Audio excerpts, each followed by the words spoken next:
Hi, welcome to My Favorite Mistake. I'm Mark Graban. Our guest today is Brian Biro, author of a fairly recently released book titled Lessons from the Legends, New Applications from the Timeless Wisdom of John Wooden and Pat Summitt.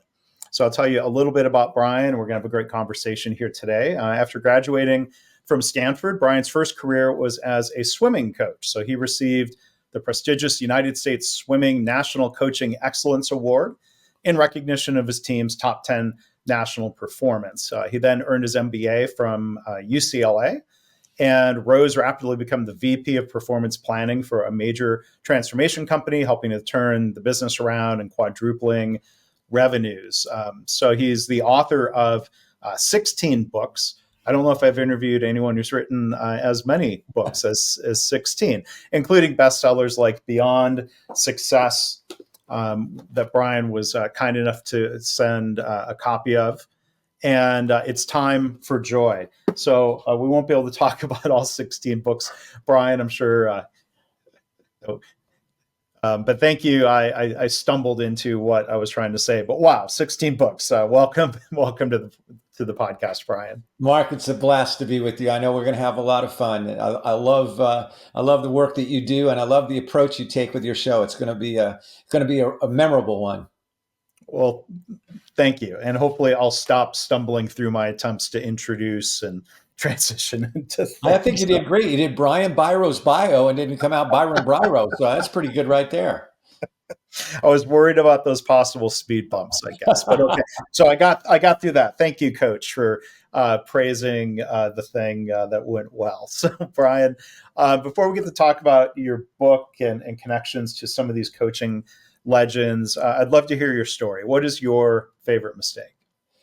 You know, it's a mistake that really transformed my life. And when I was first starting my professional speaking, I've been a professional speaker for 34 years. When my children were fairly young, I have two daughters, Kelsey and Jenna. And at the time that this mistake happened, they were 8 and 3 years old. Mm-hmm. And when they were 8 and 3, we had moved from the big city of Seattle, Washington, to a little town in the mountains of Montana called Hamilton, Montana. Mm-hmm. And the reason we moved was so that I would be a more fully present dad. Mm-hmm. Being fully present means when you're with people, you're fully with them, 100% mind, body, and spirit. So that I would be there, because at that time, my speaking business had taken off. I was also taking on a big contract to do marketing and sales for a direct sales company that was growing very fast. So I was on the road, Mark, at that time, 20 days or more per month. Yeah. So we decided to move out of the rush and gush of the city to a little town, so that at least on those days I was home, I'd be fully there. I'd be there to make breakfast for them and take them to school. I'd be there after school to help them with their homework or take them to dance. I'd be there at night with my wife and my two daughters to have family dinners together. And I'd be there at night to tuck them in and read them a story and be present with them, let them know how important they are. But have you ever, and that's why we moved. So have you ever known what to do, but you don't do what you know? Well, that was me. Yeah. And at that time, doing remote business was so different. I mean, there were no podcasts in those days. There was no Skype, no StreamYard, no Zoom. There was hardly any email. Pretty much everything you did if you worked remotely was on the phone, talking to people on a phone that actually plugged into the wall. Amazing. Right. And so I was working with a whole bunch of remote areas. So every morning I would go into my home office. We had moved into a home office, so I'd be a present dad one of the days I was home. I'd be in my office by 4:40 a.m. to deal with all these weird time zones I was working with. Mm-hmm. Well, the next thing you know, I missed that window of opportunity to be present with my kids and get them ready for school. My wife had done it. I'd be on the phone. Same thing would happen after school. She would take care of them. I'd be on some conference call I didn't think I could get off of. Those family dinners, Mark, they were 75%ers. Carol, mm-hmm. Kelsey, Jenna, I'd still be on the phone. Mm-hmm. Yeah. But probably the most special of those opportunities when you have young children is to tuck them in at night, read them a story, because as we know, it doesn't last forever. Yeah. And I was literally on my way to doing that each night when I made my massive mistake. And I walked by my office door that was open. And what I saw on my desk was that telephone. And I knew in the short time I'd run downstairs to get a bite to eat for myself and come back up, that I would have a minimum of 5 new voicemails. Mm-hmm. And I got this thought. It's the mistaken thought. It was what I call an as soon as thought. As soon as. And I thought to myself, well, while the girls are brushing their teeth, putting on their jammies, laying out all their stuff for school tomorrow, getting ready, while they're doing that, I'll just pop in this office and knock off a few of these voicemails. Yeah. And then tomorrow morning when I wake up, I won't have so many to do. Well, I can tell by your eyes, you've already figured out what happened. Well, maybe. I Yep. could, maybe. I don't know. An hour later, I finally put the phone down. Mm-hmm. And I had totally missed that window of opportunity to tuck them in. Carol had done it. And I remember so many nights, Mark, walking into their room in the dark, making my way to their bunk beds, Mm-hmm. giving them each a kiss on the cheek they didn't even know they got. Mm-hmm. And as I walk out, it felt like somebody slugged me in the stomach. Mm-hmm. And I think to myself, tomorrow I'll do better. Tomorrow I'll be present. Tomorrow I'll be the dad I want to be. But the next night, the phone was still there. And this went on for days. It rolled into weeks. It turned into months. Mm-hmm. Until one night, I was literally reaching for the phone when I should have been and could have been tucking my girls in. And the only way I can describe it is I felt my daughter's energy behind me. Mm-hmm. I didn't see them. I didn't hear them, but I knew they were there somehow. So I turned my head and I looked, and sure enough, they were there. And I grinned at them. I couldn't help myself. Right. And they ran to me. And little Jenna was only 3 years old at the time. So she jumped up on my desk chair on my lap, kind of nosed my arm out of the way like a golden retriever. And they both looked at me and they said, Daddy, before we go to sleep tonight, can we ask you something? I said, girls, you can ask me anything. And Mark, they grabbed my heart and they shook it. Mm-hmm. And they changed absolutely everything in my life. Because they asked me simply, Daddy, we just want to know, do you love your phone more than you love us? Oh. Whoa, I felt the blade going deep. Wow. You know, Emerson said, what you do screams so loudly, I can't hear a word you're saying. Mm-hmm. And I was living my life as if my phone was a higher priority than my wife and my children.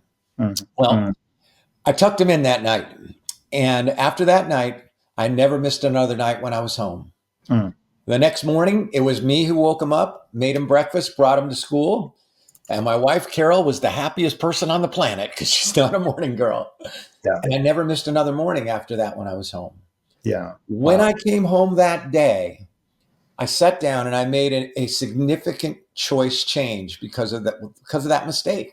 Mm-hmm. I made my decision that never again would I book more than 7 events to speak in a month. Never more than 7. I don't care what you pay me, I won't do it. That my calendar would start with my family's big events, Mm-hmm. and that I would be home no less than 15 days a month, no matter what. Mm-hmm. And I lived it. From that day on, I never missed one of their big dance performances. I never missed one of their big school events. I never missed one of those cool daddy and daughter dances. And here's the key, Mark. I thought I was doing it for them. Do you know that every dimension of our lives, professionally, every bit as much as personally and family-wise, changed for the better with the decision to be more fully present? See, that mistake taught me that when you're fully present, you say to the people that matter to you, the one thing we must communicate if we're going to build a team, a relationship, an organization, a family. Yeah. We say to them through our presence, you are important. You matter. You count. And when we're not present, we speak louder. Yeah. And so that mistake helped me kind of redefine my biggest goal in life. And my goal in life is to be fully present with the people I'm with where they are now, because it's the only way I can build trust. It's the only way I can help them know they're significant and important. And it's also the secret to balance. Mm-hmm. Right? Because most people think of balance trying to have equal time. Now, here's the truth, and you know this as well. We're not going to have equal time. Yeah. We just got too much going on in life. We got to sleep in there. But 5 minutes of being fully present with someone is worth 5 hours of faking it. Yeah. So you get more done in less time, more connection in a simpler, shorter time by being present than anything else. Mm-hmm. And every time you're present, you say to people they're important. Yeah. Yeah. Well, thank you. That's powerful.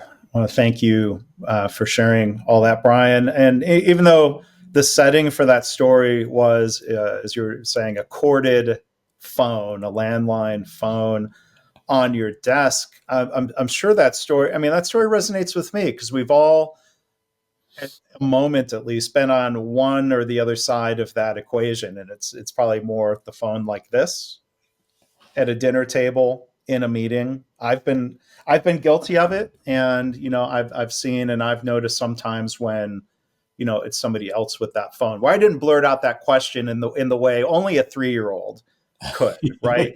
All the honesty of, from the mouths of babes. It was good that your daughter spoke up, without giving it much thought, of being a 3-year-old blurting out something, as opposed to waiting to become an upset 13-year-old yelling at you, or not giving you that moment to make the adjustment that you told us. Absolutely. That's why it's my favorite mistake. When they were young children, it gave me a chance to turn it around, to really focus on that power of being present. It's had an enormous effect in my professional life, enormous effect from the stage, because really my goal on the stage, I know I'm going to flub up a word here and there, but my goal on the stage is to be present so that each person there feels like I'm really there for them. Here's a statistic that'll just blew me away. The average American father today spends less than 8 minutes a day in actual interaction with his children. In other words, being fully present, but over 10 hours a day in actual interaction with one of these or a computer. Yeah. So remember, the most important thing we can do to build trust is to be present, because you can't fake it, can you? Yeah, right. You know when you're with somebody if they're fully present or not. It doesn't take any time at all. You can even tell over the phone.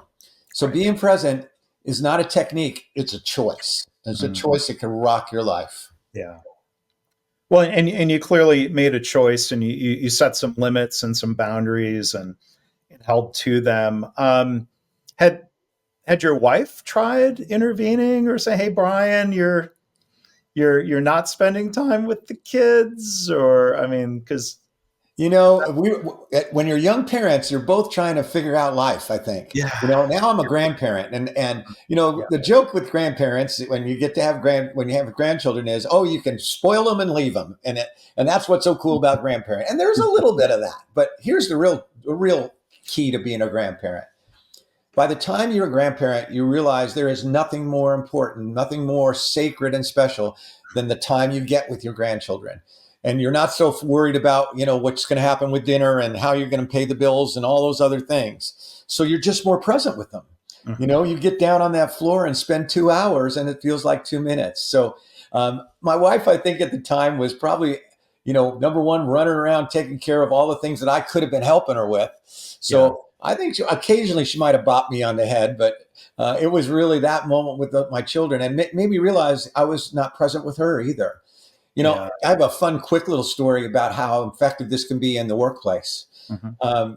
When I became the vice president and general manager of a very large international training company, I inherited my director of operations, whose name has the coolest name ever, Mark. You're going to love it. Her name was Rafaela Regina Rossi. We called her R3. Yeah. And she had great energy, great talent, and she despised me when I took over as her boss. Now, this was very strange for me because I love people. I get along with people. But I had replaced somebody that she had been very loyal to. And she construed that I had something to do with his being let go. It wasn't true, but that's the way she took it. Now, for a while, I tried to do the stuff I was taught to, kind of build our relationship. I tried to give her compliments. That didn't work. I gave her space. That didn't work. I gave her direction. Nothing worked until I remembered my actual job. My job was to make sure that Rafaela knew, above all, that she was important. My job was to be fully present. And see, our team was floundering because everybody could feel the tension between us. And if we didn't find a way to work together, we weren't going anywhere. So one day I asked her to come in my office, and I sat her down, and I was dead dirt honest with her. I said, Rafaela, our team is going nowhere because I haven't been a good enough leader to find a way for you and I to break through. I said, so I've asked you here today to do something that I know at first will seem a little bit funny, but I really have a reason. I said, if you will allow me for 10 minutes, I will just listen to you. You have a free pass. You can say whatever you want, whatever's on your mind. I will not argue. I will not interrupt. I will not defend. I will not do anything other than listen. And you have a free pass. And I said, all I ask is at the end of those 10 minutes of me just listening to you, that reverse, and you have 10 minutes to just listen to me. I said, would you try it? And Mark, I'll never forget Rafaela's answer. She goes, Brian, I don't think I could talk for 10 minutes. I said, Rafaela, we just got to get better. And she wanted things better as much as I did. And so finally she said, oh, okay, I'll try. Mm-hmm. An hour later, she stopped talking. Yeah. And in that hour, I was fully present. I just listened. I did not say a word. Yeah. And in that hour, she transformed our team in the same way that my children transformed my life. She realized that she really hadn't given me a chance. She realized that if we actually put our energies together positively, we'd be pretty unstoppable. Most of all, she reminded herself of how much she loved what we could be doing, should be doing, but weren't doing because of our lack of connection and trust and presence. So when we left that room after that hour, we got more done and had more fun doing it, built an incredible culture over the next 6 months than had been done in the previous 3 years. Yeah. To this day, 35 years later, Rafaela is still one of my very best friends, even though, Mark, she still owes me 10 minutes. I never got my 10 minutes. No. But in that hour, I was able Yeah. to say to her without words, the most critical thing I needed to say to her, that you're important, that you matter, that you're significant, that you count. And that is really the most powerful thing that a leader can do to build a team, build a culture, and build relationship. Yeah. No, I think it's a great leadership trait that you took ownership of that situation instead of blaming her.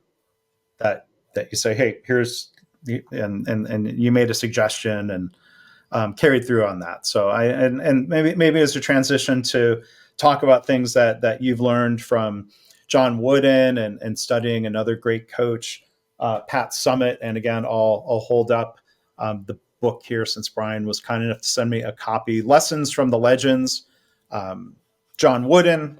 Brian, I'll ask you to give the introduction if people listening are not really in the sports or not familiar with these two great coaches from the realm of men's basketball and women's basketball. John Wooden wrote the foreword to this earlier book, Beyond Success. So it seems like there's a deeper relationship, I'm guessing, from your time at UCLA. Yeah, well, Coach Wooden was, for those who don't know, John Wooden was the UCLA basketball coach from 1948 to 1975.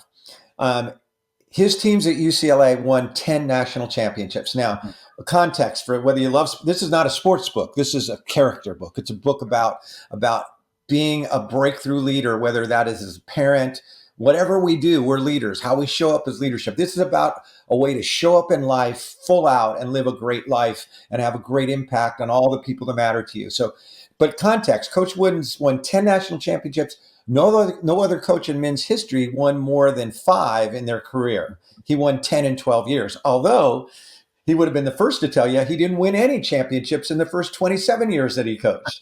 He used to say it's what you learn after you know everything that makes the difference. And for those who don't care about sports or basketball, let me tell you what was better about John Wooden. Mm-hmm. Better father, better husband, better person than he was a coach. And so one of the greatest gifts of my life, Mark, was that this incredible man was my friend and wrote the foreword to Beyond Success. And I actually didn't meet him when I was at UCLA. I grew up admiring him. I grew up in Southern California, and he was the antithesis to the throw the chair kind of coach. Right. He was very much a gentleman. He was soft-spoken. He saw himself as a teacher. It's kind of fascinating that the greatest men's basketball coach of all time never once called himself a coach. He said he was a teacher.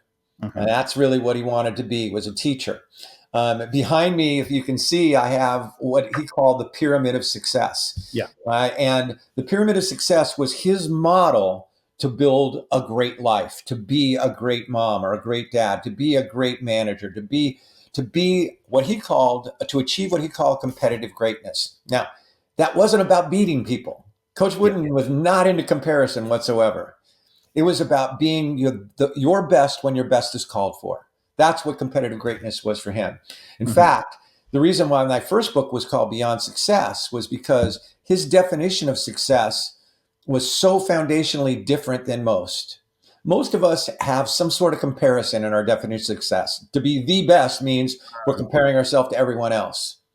He was all about being my best. And he said, success is peace of mind, which comes from knowing you've given the best of which you're capable. In other words, if you focus on everybody else, you don't know, because you don't control anyone. You only control yourself.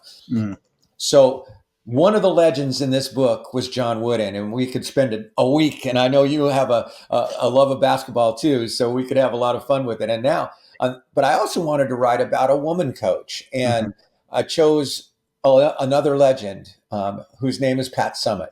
Mm-hmm. Now, we lost Pat Summitt we lost John Wooden about 14 years ago at the age of 99 and a half. Yeah. But we're still talking about him, even though he retired in 1975. Right. Coach Summitt was to women's basketball in many ways what John Wooden was to men's basketball. Yeah. She was in 16 Final Fours. She won 8 national championships. They were so completely different in terms of style. Yeah. Pat Summitt could melt your computer screen with her stare. She was tough. She said, "Toughen up, Buttercup." University of Tennessee women's coach. All right, John Wooden, probably the harshest words he ever said was "good grief." Yeah. And so their styles were different. One was a woman, one was a man.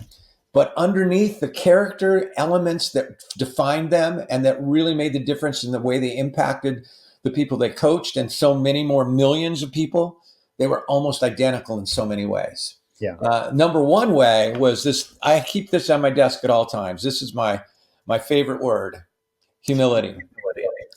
John Wooden and Pat Summitt epitomized humility. Mm-hmm. Now, this is interesting, Mark, because we've talked about this. Many people think that if you're humble, you can't really be confident. Not true. Right. You can be incredibly confident and incredibly humble, because here's the truth. Being humble doesn't mean you think less of yourself. Sure. It means you think of yourself less. But the reason why humility is so crucial, if you want to be great at anything you want to, really approach your potential, only those who are humble are lifelong learners. Mm-hmm. Because only those who are humble would rather be wrong and learn something from it than to pretend they're always right. Right. Yeah. Only those who are humble really give credit and take responsibility. They don't demand loyalty, they give loyalty. And in that way, John Wooden and Pat Summitt were so similar. They were constant lifelong learners. Even when they were absolutely at the paramount, the peak of performance in their field, the best there ever was at both of them. UConn people might have a little argument with that, but right. I think the two of them together are the two greatest. Yeah. But even at the peak, they were constantly looking to learn something new. They were constantly open to learning from everyone. They felt everyone had something to teach them. So that fundamental alone would have given me the inspiration to write this book. But so many more things. They both... well, sorry to jump in before. I just want on humility for a second. Yeah. I mean, I totally agree with you that humility and confidence often go hand in hand when it's an outstanding leader. It's not a confidence that's covering up for deep insecurities, an outward braggadocious kind of attitude. Absolutely. And some of the companies and leaders I've most admired, for example, Toyota, really talks about humility as one of their core leadership objectives. And there are American companies and leaders who preach that. And then making sure that those aren't empty words, is the key. That's me climbing up on the humility soapbox for a minute. But I'm glad that you did. I love that you did. I want people to understand that being humble is a magnificent trait to teach, first of all, to live, because you can't teach what you don't live. Mm-hmm. And then by example, to teach humility. This quote has been given to John Wooden, to Harry Truman. I don't know where it actually came from, but the quote is, "It's amazing what's accomplished when nobody cares who gets the credit." Right.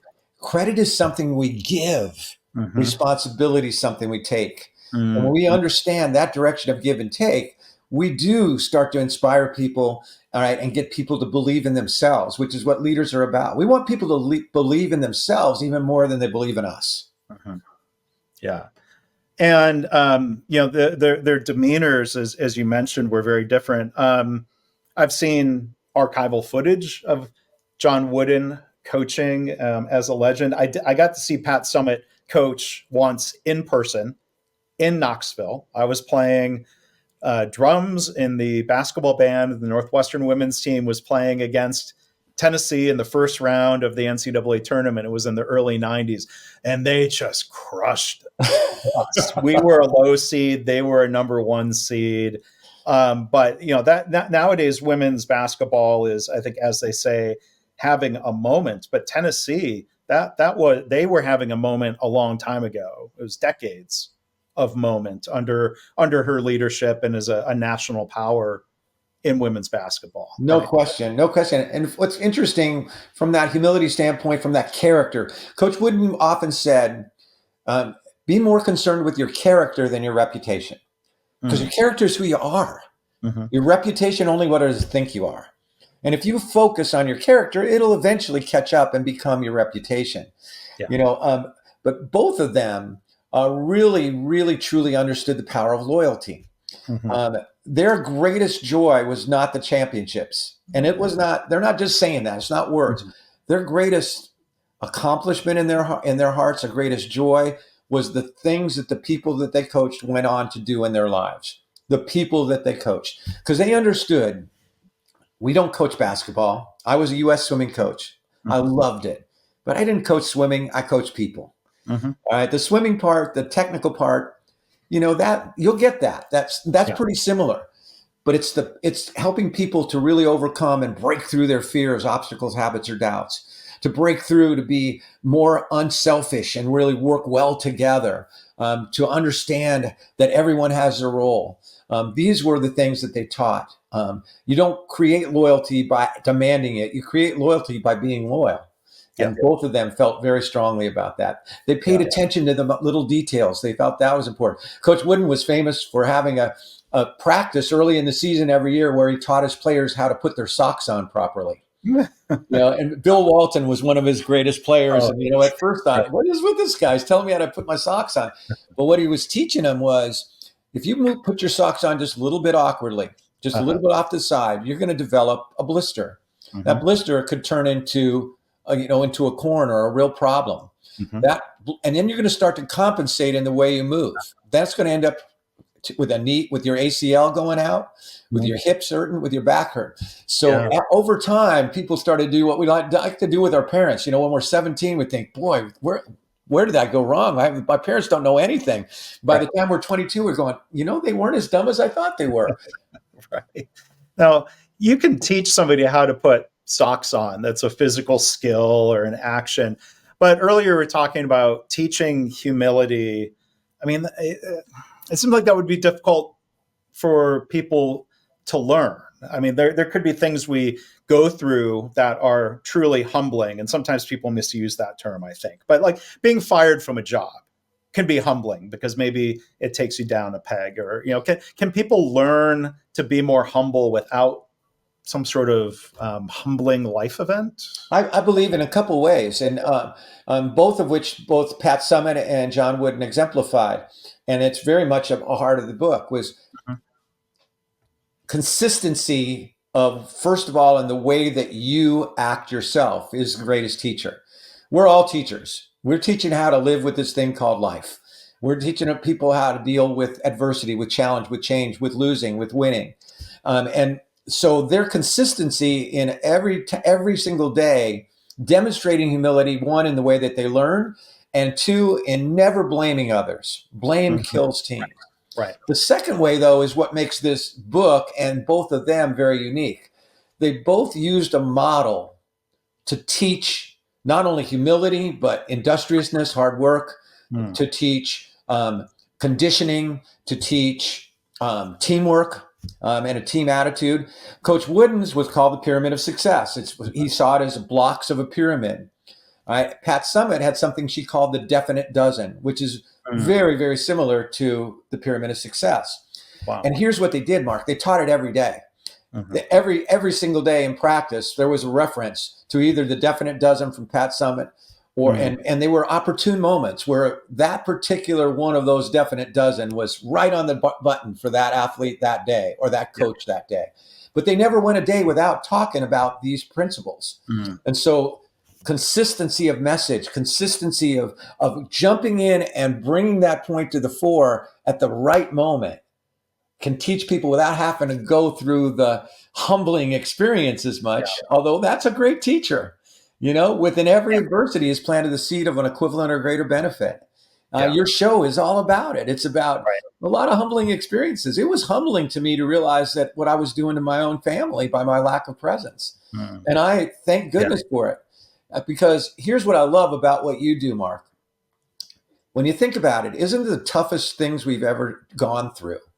the biggest mistakes we've made, or what we call our favorite mistakes, aren't they the very things from which we grow the most?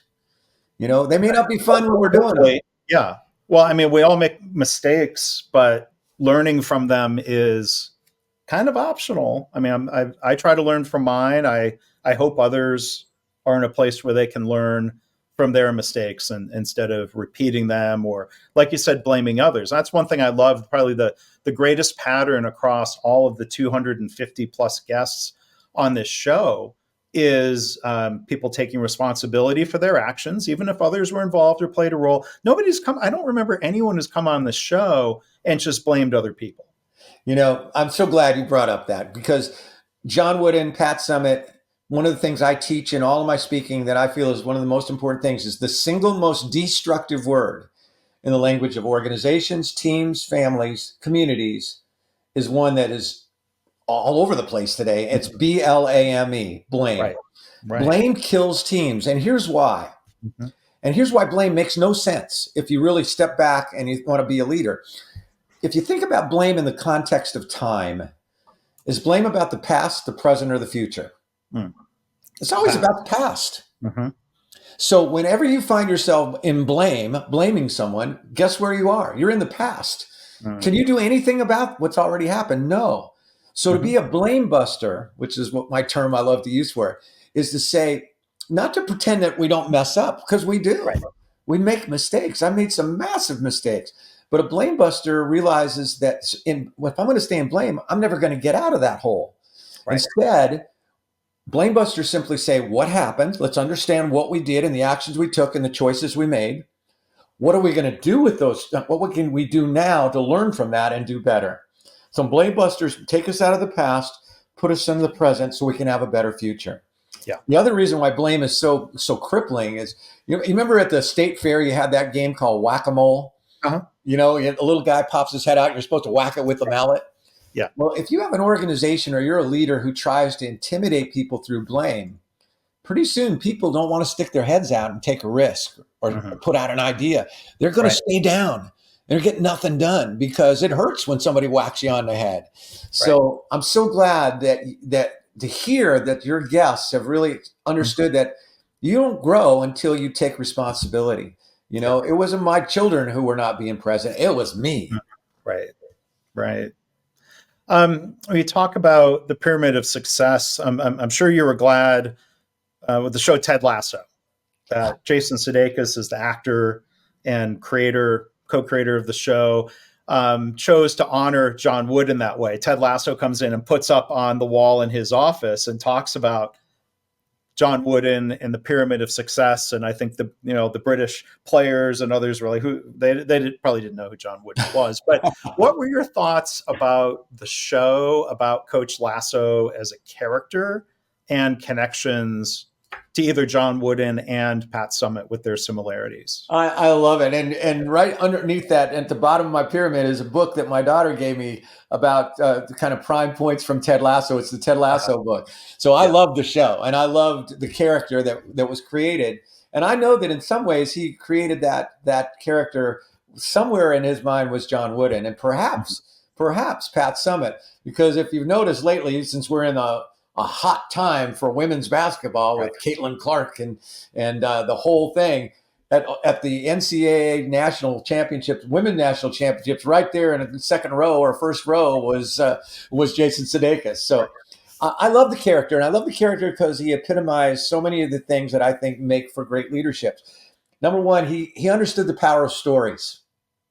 He used stories to lighten up his team instead of tighten up his team. Mm-hmm. He used stories instead of just explaining, this is why this is important. He'd use it in a story, usually a silly story in some ways, but a real story that eventually you'd come out and say, where's this going? And then you go, oh my gosh, wham. Probably one of the greatest people in history was Abraham Lincoln. Mm-hmm. Abraham Lincoln never, ever taught you something unless it was in a story. He was constantly telling stories. So I love that because stories connect people at a different level than anything else. Another beautiful thing about your show is that instead of just digging for information, you ask people to tell their stories. Yeah. The other thing was that he did very much exemplify humility. Mhm. He realized he knew Zippo about soccer. All right. He realized that he looked around him, and both John Wooden and Pat Summitt had incredibly successful and loyal assistant coaches. Mhm. They looked, each of them looked to their assistant coaches not down. They looked straight ahead at them. They Yeah. wanted people around them who they felt knew more about certain things than they did. And Mhm. then their job was to pat them on the back or to ask them a good question or to encourage them if they were having a little bit of a down day.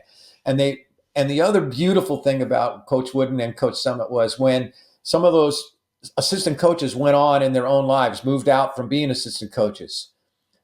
John Wooden and Pat Summitt were their biggest fans. Yeah. They didn't feel like, oh, now you're not good because you're not on my team anymore. Right. No, they wanted the best for them as they'd wanted for their children, for their athletes, for their coaches. And I thought that was brilliant the way that Coach Lasso was definitely a person who really relied on and lifted up his assistants.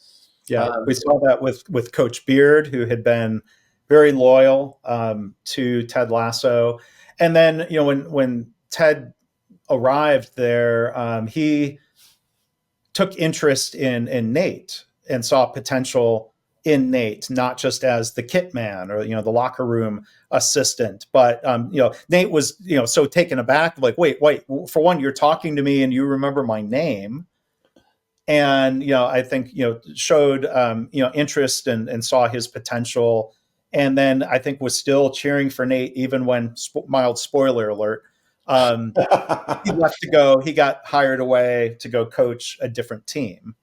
Exactly. And big spoiler alert, it came full circle. And Right. that's what happens when you focus on not needing others' approval to define who you are. There are two crippling needs I believe in life. One is the need for approval, external approval, because you'll never have enough. If you're driven by the need to hear praise, it'll never be enough. All right. And the second crippling need is the need to try to control other people, because we can't do it. I've been recently spending a lot of time caring for my father, who is 93 years old. And it hit me finally after many years. I'm not going to control this guy. I'm not going to change him, but I can love him, appreciate him, and appreciate the gifts he gave me.